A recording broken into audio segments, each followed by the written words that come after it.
안녕하세요. 반갑습니다. 숲이 읽어주는 자매제 조경자 마술사입니다.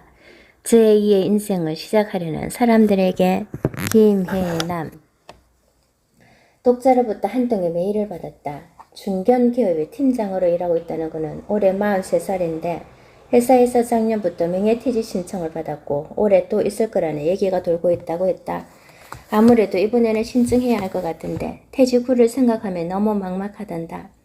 젊음을 다 바쳐 열심히 일했는데 어렵다고 사랑으로 바로 내치는 회사가 원망스럽고 음식점이나 할까 하고 조리사 자격증 학원에 다니고는 있지만 솔직히 자신이 없다고 했다.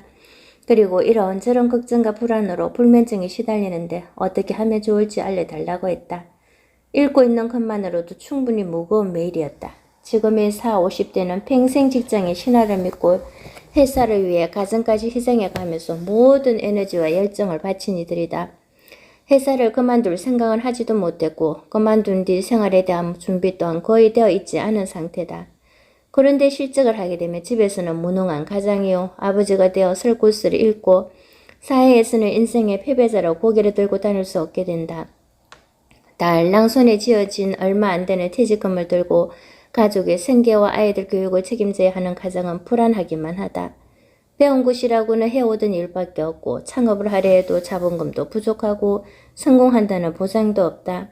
결국 너무 무리를 해서인지 건강도 자신할 수 없다. 이렇게 몸과 마음이 지치고 쎄한 상태에서 새롭게 뭘 시작한다는 것이 겁나고 성공은 크는 현상 유지할 자신도 없다. 게다가 주변 얘기를 들으면 성공보다 실패했다는 소리가 더 많이 들려온다. 그럼에도 그들은 살아야 하고 살아내야 하기 때문에 제2의 인생을 시작해야만 한다.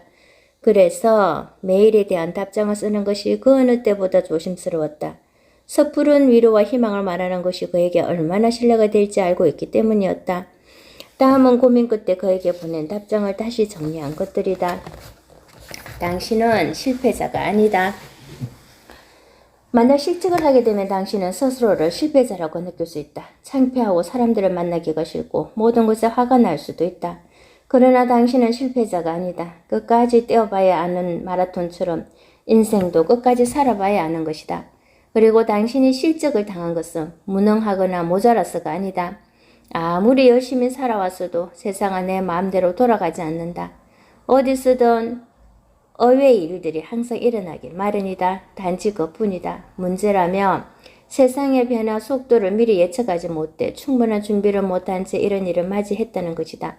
그러니 절대 혼자 끙끙 앓으며 해결하려고 애쓰지 마라. 사람들의 인생에서 큰 위기를 맞이했을 때 그 의미를 축소하고 애써 아무렇지도 않은 척 하려는 경향이 있다.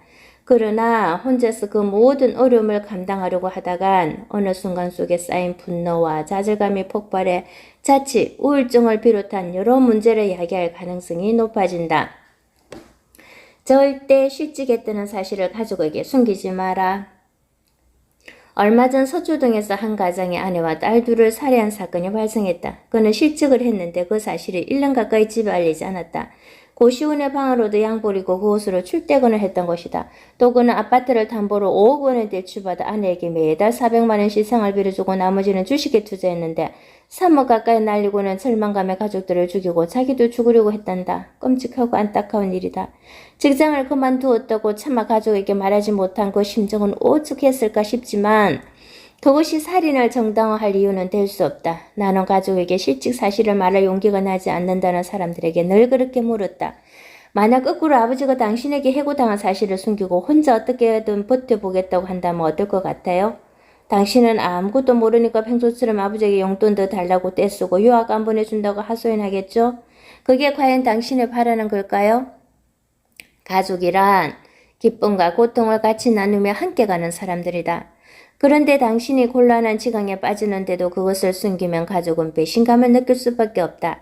힘을 모으며 분명 위기를 극복할 방법을 찾을 수도 있을 텐데 그것을 애초에 막아버림으로써 가족들을 도움이 안 되는 짐밖에 안 되는 사람으로 취급한 셈이기 때문이다.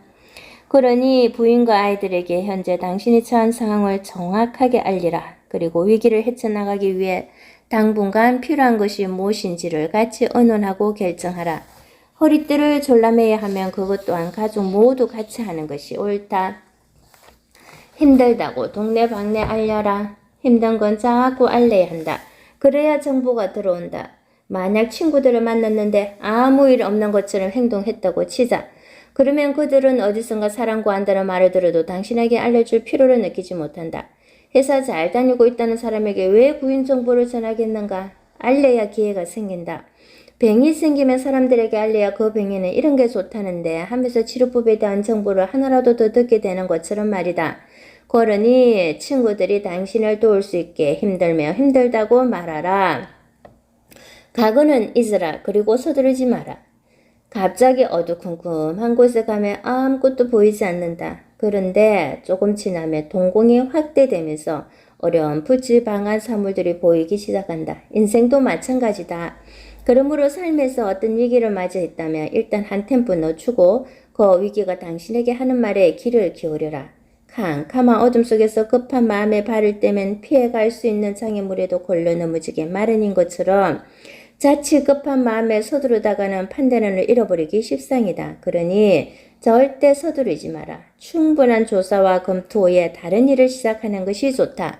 그리고 이전까지의 사회적 지위나 체면 등은 일단 덮어두어라. 내가 연봉이 얼마 있는지 알아? 내가 거기서 어떤 일을 했던 사람인지 알아? 라는 말을 자꾸 해봤자 스스로 자괴감만 더할 뿐이다. 또 내가 어떻게 이런 일을 하며 이것저것 배제하다 보면 할 수 있는 일이 거의 없다. 모든 것이 새로운 시작이라는 각오로 다시 한번 뛰어들어야 한다. 만일 그렇게 해서 구한 일이 이전에는 상상도 못하던 일이라면 그런 일을 할 수 있는 자신에게 자부심을 느껴라. 왜냐하면 당신은 위기를 피하는 사람이 아니라 극복하고 있는 사람이니까. 인생에서의 성공이란 경쟁에서의 승리를 말하는 게 아니라 당신이 자신에게 얼마나 충실했으며 가족과 친구들에게 얼마나 사랑받고 필요한 존재였느냐 하는 데 있다. 그리고 어떤 상황에서도 좌절하지 않고 희망을 품으며 살아가는 모습이야말로 당신이 아이들에게 물려줄 수 있는 최고의 유산이다. 사람을 너무 믿지 말라. 그러나 끝까지 믿어야 할 것도 사람이다. 단지 피부색이나 종교가 다르다는 이유로 수백만 명을 아무렇지 않게 학살하는 동물 비행기를 몰고 도시 한복판의 빌딩으로 돌진하여 하루아침에 수천 명의 사망자를 내는 동물, 청간, 소음 문제로 살인까지 저지르는 동물, 유산과 보험금을 타기 위해 친구나 가족의 등에 칼을 꽂을 수 있는 동물, 제 것에 만족하지 못하고 항상 남의 것을 탐내는 탐욕스러운 동물, 남들이 고통스러워하든 말든 나만 아니면 된다고 생각하는 이기적인 동물, 높은 지능을 남들을 속이고 파괴하는 데 사용하는 동물, 바로 이 세상에서 가장 위험하고 무서운 인간의 모습이다. 살아갈수록 인간의 어두운 면을 마주할 기회가 늘어나면서 중년의 나이에 이르면 세상에서 가장 무서운 건 바로 사람이다 라는 말을 하게 된다. 이처럼 무섭게 돌변할 수 있는 이웃으로부터 내 가족을 지키기 위해서는 항상 경계를 늦추어서는 안 된다. 집과 집 사이의 담을 점점 더 높게 쌓아올리고 창문을 굳게 닫은 채 도시 안에 외로운 성 같은 생활을 하는 이유도 바로 그 때문이다. 그럼에도 안심이 안 되는 사람들은 아이들에게 세상은 위험하고 무서운 일로 가득 차 있으니 절대로 아무도 믿지 말라고 주의시킨다. 그러면 나는 사람들에게 묻는다. 당신이 만약 사람을 믿지 않고 의심하면 배신당할 일은 분명 줄어들 것이다. 하지만 당신은 매일 누군가를 경계하고 의심하는 불안한 나날을 보내게 될 것이다. 믿지 못하면 외로워진다. 그런데 사람을 믿으면 세상은 살만한 곳이 된다. 남에게 속을지언정 불안에 떨며 지내지는 않아도 된다. 당신은 무엇을 선택하겠는가? 안타깝게도 대부분의 사람들은 그래도 사람을 믿으면 안 된다고 답했다. 속는 것보다 날마다 모든 일을 의심하며 불안에 떠는 게 차라리 낫다는 것이다. 그러는 선생님은 사람을 믿으세요? 나는 사람을 믿는다. 사람을 믿으면 일단 내 마음이 편하다. 의심하느라 촉각을 곤두세우고 전전긍긍할 필요가 없다.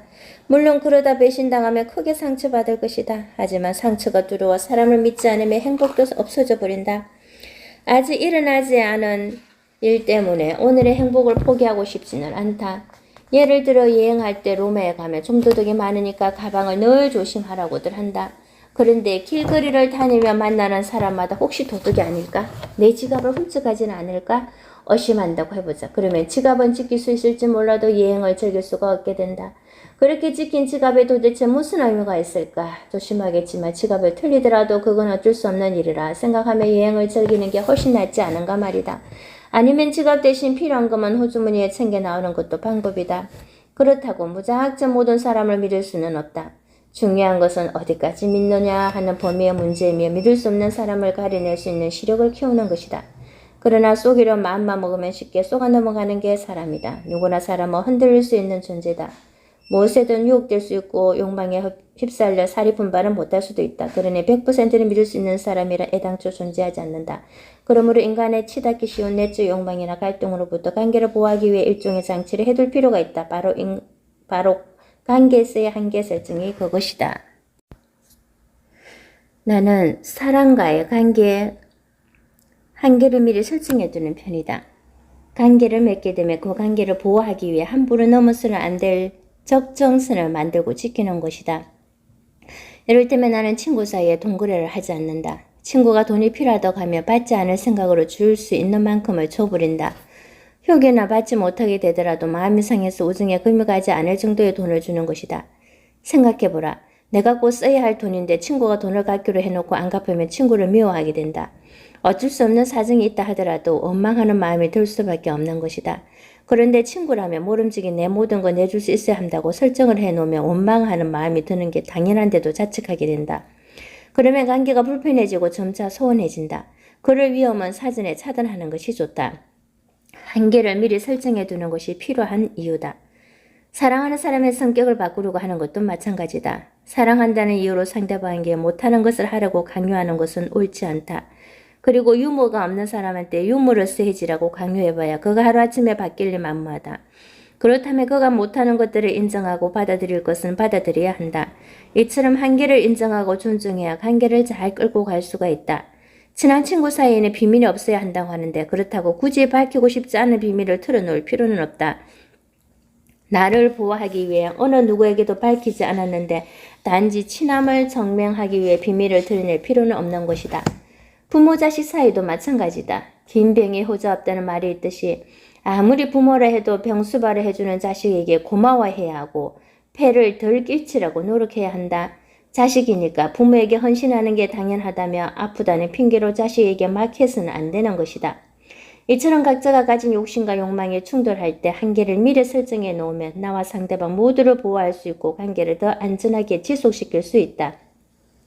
그러므로 어쩌면 한계 설정은 끝까지 사람을 믿고 사람과 더불어 살기 위해 해야 할 최소한의 장치인지도 모른다. 내 말에 귀 기울여주는 사람이 있다는 것, 그 행운에 대하여 국립정신병원에 근무할 때의 일이다. 매일 점심시간만 되면 전화를 거는 환자가 몇 명 있었다. 밥 먹고 좀 쉬려고 하면 어김없이 전화벨이 울린다. 또 그 환자들이다. 선생님 오늘 동생하고 싸웠어요. 걔가 날 너무 무시해서 속상해요. 많이 속상했겠네요. 어떻게 해요? 뭐 그래도 언니는 제가 참아야죠. 그래요. 잘 생각했어요. 그러면 환자는 한층 밝은 목소리로 전화를 끊는다. 혼자 말하고 혼자 대답하고 나보고 고맙단다. 나는 그냥 이야기를 들으며 거저 힘들었겠다, 소송했겠다라는 말만 했을 뿐이고 아무런 해답을 준 것도 아닌데 말이다. 그들에겐 자기 말을 들어주고 맞장구 쳐주는 사람이 필요했던 거다. 만일 내가 섣불리 당신이 언니니까 참아야죠 했으면 환자가 반발을 했을지도 모른다. 왜냐하면 환자가 원한 것은 답이 아니라 자기 말을 그냥 들어주는 것이었기 때문이다. 게다가 답은 환자도 이미 알고 있지 않은가. 우리는 모두 자신의 이야기를 들어줄 사람을 필요로 한다. 누군가 나의 말에 진지하게 귀 기울여줄 때 우리는 자신이 중요한 사람이며 이런 일을 겪는 자신이 결코 이상한 사람이 아니라는 것을 확인하고 안심한다. 그리고 상대방이 도움이 될 만한 조언을 해주지 못하더라도 그저 관심을 가지고 들어주면 내 얘기를 쭉 풀어놓으면서 스스로 문제를 정리하고 해법을 찾아간다. 더구나 자신을 이해하고 공감해주는 사람이 있다는 사실은 이 차가운 지구별을 살아가는 사람들에게 한 줄기 빛이 된다. 누군가가 이야기를 들어주고 고개를 끄덕여주고 손잡아주면 비록 문제가 해결된 게 아니더라도 다시 살아갈 힘을 얻게 되는 것이다. 하지만 현대 사회에서 사람들은 타인을 잘 믿지 못한다. 내가 속마음을 털어놓으면 상대방이 그것을 빌미로 나를 공격할지도 모르는데 어떻게 선뜻 이야기하겠는가. 뒤통수 맞을 각오로 한 게 아니라면 말이다. 그런데 더 안타까운 사실은 공격받을 각오를 하고 내 얘기를 하려고 해도 그걸 가만히 들어줄 사람을 찾기가 쉽지 않다는 것이다. 요즘은 어떻게든 자기를 어필해야 하는 시대다. 내 생각을 빨리 이야기해서 남들에게 인정받아야지. 말을 안 하고 있으면 소외되고 벤두리로 밀려나게 된다. 그래서 누구나 자기 이야기만 하려고 하지 남의 이야기를 들으려 하지 않는다. 남의 이야기를 듣고만 있는 사람은 바보라고 불리기 십상이다. 그러면 우리는 과연 누구에게 내 이야기를 들어달라고 해야 할까? 왜 우리는 타인을 믿지 못하면서도 내 이야기를 들어줄 누군가를 간절히 바라는 걸까? 일본을 대표하는 작가 히가시노 게이고의 나미야 자파즘의 기적은 바로 그 문제를 다루고 있는 소설이다. 어느 날 젊은 좀두둑 3인방 아싸야 고해의 쇼타는 빈집을 털러갔다가 별 소득 없이 도망쳐 나온다. 설상가상으로 차가 고장나 그들은 할 수 없이 30년여가 폐가로 있던 나미야 집 자파점으로 피신을 하게 된다. 그들은 같은 보육원 출신으로 중고등학교로 같이 다녔고 날치기, 소매치기, 자판기 털기 등을 함께한 사이였다. 고등학교를 졸업한 뒤에는 나쁜 짓을 그만두고 각자 가전제품 판매 증가, 부품 공장, 자동차 수리 공장에 다니며 열심히 살았는데 해고를 당하고 회사가 갑자기 문을 닫는 등의 이유로 셋 다 지금은 백수다. 그래서 누가 뭔지를 알 것도 없이 빈집털이에 나섰다가 나미야 자파즘에 숨어들게 된 것이다. 그런데 원래 남해아 자파즘의 주인이었던 할아버지 앞으로의 의문의 편지 한 통이 도착한다. 알고 보니 그 가게는 고민을 상담하고 해결해주어 인기를 끌던 곳이었다. 고민이 있으면 그걸 편지에 써서 가게 앞 셔터에 우편함에 넣으면 다음날 할아버지가 집 뒤편의 우유 상자에 답장을 넣어주었던 것이다. 그런데 하필이면 30년이 지나서 할아버지도 돌아가시고 없는데 좀두둑 3명이 딸토끼라는 사람으로부터 상담을 요청하는 편지를 받게 된다. 아세아는 고민 상담에 답해주고 싶다는 고예이와 쇼타에게 말한다. 어떻게든 도와주고 싶다고 웃기는 소리 하고 있네. 우리 같은 놈들은 뭘 할 수 있는데 돈도 없지. 가방끈 짧지. 백거란도도 없지. 우리가 할 수 있는 일은 째째하게 빈집이나 틀고 다니는 정도야. 자, 까림도 못하는 주제에 남의 고민을 상담해 주다니. 그게 무슨 되는 소리냐고? 하지만 고해의 생각은 달랐다. 아니, 몇 마디만 써보내도 그쪽은 느낌이 크게 다를 거야. 내 이야기를 누가 들어주기만 해도 고마웠던 일 자주 있었잖아. 이 사람도 자기 얘기를 어디에도 털어놓지 못해서 힘들어하는 거야. 별로 대단한 충고는 못해주더라도 당신이 힘들어한다는 건 충분히 알겠다. 어떻게든 열심히 살아달라. 그런 대답만 해줘도 틀림없이 마음이 조금 좀 편안해질 거라고. 작가인 히가시노의 표현을 따르자면 좀도둑들은 타인의 고민 따위는 무관심하고 누군가를 위해 뭔가를 진지하게 생각해 본 일이라고는 단 한 번도 없었던 사람들이었다. 게다가 배운 것도 별로 없는 사람들이었다. 다만 그들은 정말로 열심히 이야기를 들어주었을 따름이다. 그런데 신기하게도 사연을 보낸 사람들은 그들에게 고맙다고 말하고 자신의 문제를 풀어나간다. 정신치료에서 자주 쓰는 말이 있다. 굳이 풀자면 아무 말 안 하고 가만히 들어주는 것이 그 어떤 말을 해주는 것보다 더 도움이 된다는 말이다. 나미야 할아버지 말대로 사람들은 이미 답을 알고 있다. 그러므로 우리가 누군가에게 고민을 털어놓는다는 것은 답을 구하기 위해서가 아니다. 우리가 원하는 건 좀두둑일지라도 그저 내 말을 가만히 귀 기울여 들으면서 그렇다고 고개를 끄덕이며 응원해줄 사람이다. 하지만 듣는 작업은 그리 쉬운 일이 아니다. 중간에 참견이나 비판을 하지 않는 것도 힘들고 듣는다는 자체가 많은 에너지를 필요로 하는 작업이기 때문이다. 그래서 정신과 의사들도 환자를 볼 때 한 시간에 10명을 보는 게 더 쉽지 한 명의 이야기를 집중적으로 듣는 게 더 어렵다는 이야기를 한다. 그러므로 만약 당신에게 그런 사람이 있다면 당신은 굉장한 행운하다. 그런 존재가 있다는 사실만으로도 감사해야 할 일이다. 그런데 기왕이면 당신이 그런 존재가 되어보면 어떨까? 지금까지 살아오면서 오늘 밤 처음으로 남에게 도움이 되는 일을 했다는 실감이 들었어. 나 같은 바보가. 좀도둑 고해이가 상담을 하면서 문득 내뱉는 말이다. 듣는다는 것만으로도 쓸모있는 사람이 된다는 것, 그것은 경험해보지 않은 사람은 결코 모를 일이다. 오늘 내가 사는 게 재미있는 이유. 지금껏 살면서 가장 후회하는 일, 오래전 일이다. 시골 할머니 한 분이 진호를 받으러 오신소는 한참 동안 주위를 두리번거리더니 조심스럽게 나에게 물으셨다. 근데 원장님은 안 계세요? 아니, 내가 원장인데 왜 갑자기 그런 질문을 하시는 걸까 싶었다. 알고 보니 내가 부조시 흰 가운을 입고 있었던 할머니는 의사로 보이지 않았던 것이다. 할머니가 살아왔던 남존 유비 세상에서는 여자가 의사를 한다는 게 말이 안 되는 일이었으니까 말이다. 물론 지금은 세상이 달라졌다. 의과대학에서 이 학생이 차지하는 비율이 30%를 넘고 여의사도 많으며 그들은 모두 남자 의사와 동등한 조건으로 일한다. 얼마나 좋은 세상인가. 그럼에도 여자 후배들은 나를 찾아와 아이를 낳는 게 두렵다고 말한다.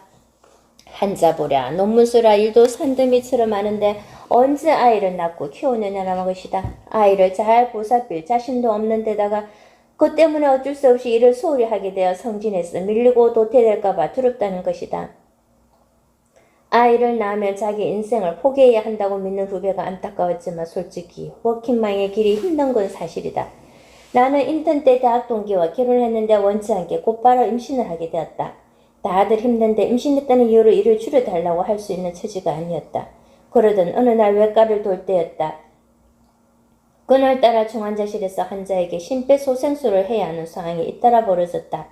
환자 3명의 목숨이 왔다 갔다 하는 위급한 상황이다 보니 동료와 선배들이 이리 뜨고 저리 뜨는데 나라고 가만히 있을 수는 없었다. 급한 대로 M부배 수동식 인공호흡기를 잡고 또 일이 터지면 달려가서 심장 마사지를 했다. 어느 순간 배가 뭉치는 걸 느꼈지만 아이가 무사하기만을 바라며 환자를 살리는 일에 매달렸다. 눈앞에서 환자가 죽어가고 있는데 나 임신 중이에요 라며 뒤로 빠질 수는 없지 않은가. 그런데 다행히 환자들이 고비를 넘긴 그날 밤 나는 하이를 하고 끝내 유산을 하고 말았다. 처음이었더랬다. 의사가 된 게 너무 후회되었다.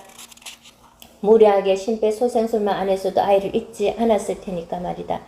뱃속에 아이를 보호하지 못하고 끝내 아이에게 씻을 수 없는 죄를 지어 나는 밀려오는 죄책감으로 한참 울었다. 그 후로도 얼마 동안 아이를 잃은 중국에서 벗어나지 못하고 내내 힘들었다.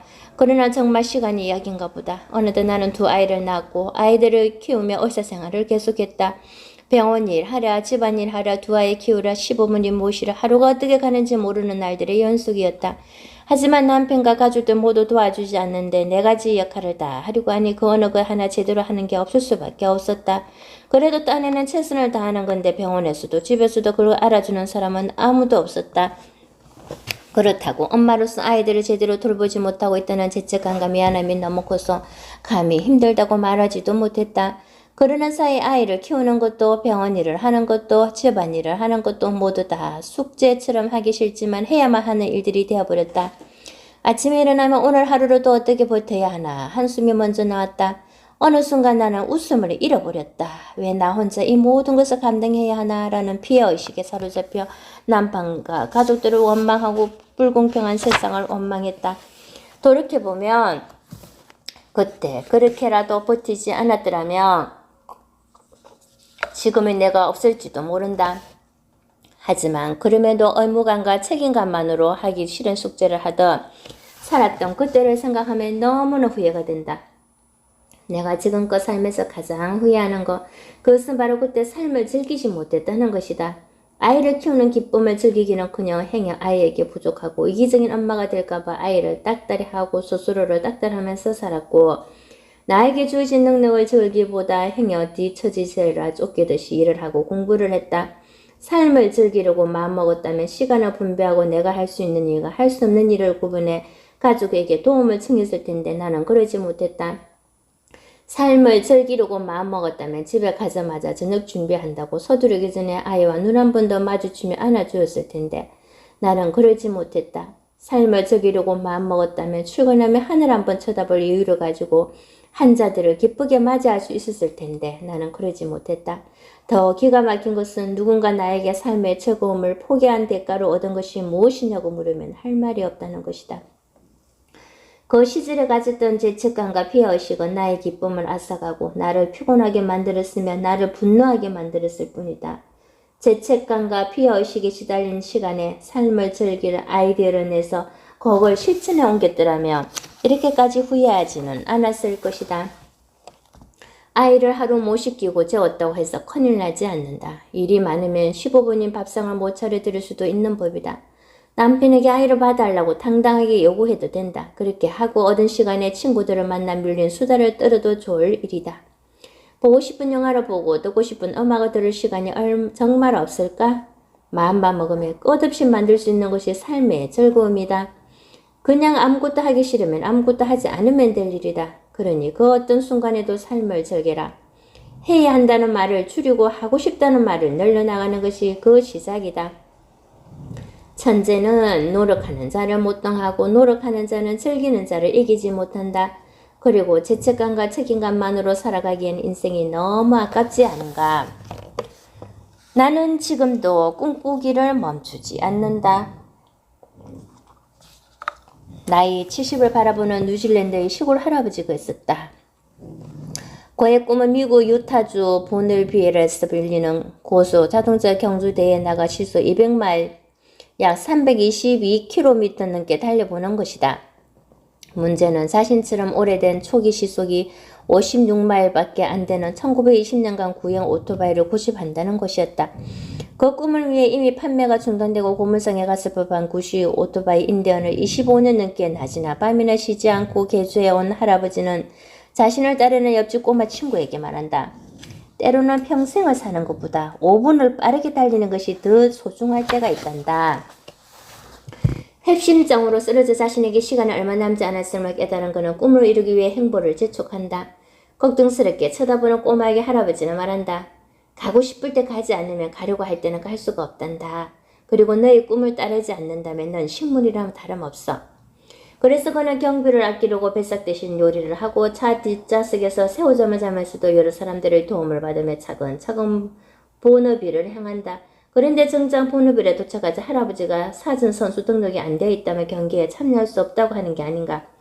하지만 여기서 달리기 위해 지구 반바퀴를 돌아왔다는 그의 열정에 반한 이들의 도움으로 꿈에 그려진 시속 200마일에 도전한다.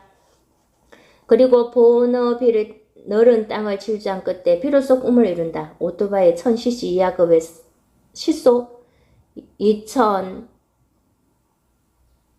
2085마일 약 325km라는 신기록을 세운 것이다. 2005년 개방한 영화 세상에서 가장 빠른 인디언의 줄거리다. 이 이야기는 놀랍게도 실화다. 영화의 주인공인 버튼멀로가 1960주년 68세 나이에 보너빌에서 세운 기록은 아직까지 깨지지 않은 신화로 남아있다. 그는 우리에게 꿈을 이루는 나이엔 한계가 없음을 보여준다. 꿈과 도전이 젊은이의 전유물이 아니라는 사실을 몸소 실천한 것이다. 또 인디언을 타고 보너빌의 평원을 신나게 달리는 것이 남들에게는 아무짝에도 쓸모없는 꿈일 수도 있지만 버터멀로는 그 꿈을 이루기 위해 사는 내내 가슴을 내어 했다. 그래서 나는 꿈을 가진 그가 무척이나 부러웠고 어느 순간 뜨끔했다. 할아버지의 말처럼 가야 할 때 가지 않으면 정작 가려고 할 때 갈 수 없을지도 모르는데 현실을 핑계로 꿈을 미루온 건 아닌지 혹시 포기해버린 건 아닌지 나 자신을 돌아보게 되었던 것이다. 청소년기는 자신의 정체성과 미래의 삶에 대한 방향성을 구축하는 시기다. 나는 누구인가? 어떻게 살 것인가를 묻고 그에 대한 답을 찾기 위해 방황하는 때다. 그래서 청소년기에는 끊임없이 꿈을 꾸고 그 꿈을 가로막는 현실의 벽 앞에서 좌절하고 분노를 느끼기도 하다가 다시금 꿈꾸기를 반복한다. 하지만 요즘 청소년들에게 꿈이 뭐냐고 물으면 지체 없이 우선은 좋은 대학에 입학하는 것이고 대학을 졸업한 뒤에는 좋은 직장에 취직하는 것이라고 말한다. 미래에 대한 불확실성과 불안이 커서인지 가장 선호하는 직업은 안정적인 공무원이란다. 그런데 아무도 공무원이 되어 어떻게 살겠다고 말하지 않는다. 어떤 의사, 어떤 판검사가 되어 어떤 삶을 살겠다고 말하지도 않는다. 그러니까 좋은 직장에 취직하고 나면 그들의 꿈은 끝나버리는 것이다. 물론 안정된 좋은 직장을 구하는 것이 나쁜 것은 아니다. 하지만 꿈을 외부적 조건에만 맞추게 되면 우리는 정작 자신의 내부에서 들려오는 소리를 외면하거나 듣지 못한 채 다른 사람의 시선과 평가함에 매달게 된다. 아무리 외적으로 화려해 보여도 그저 주어진 조건에 맞춰 따라가다 보니 수동적인 무력감에 시달리며 공허함과 외로움으로 둥둥 떠다니는 삶을 살게 되는 것이다.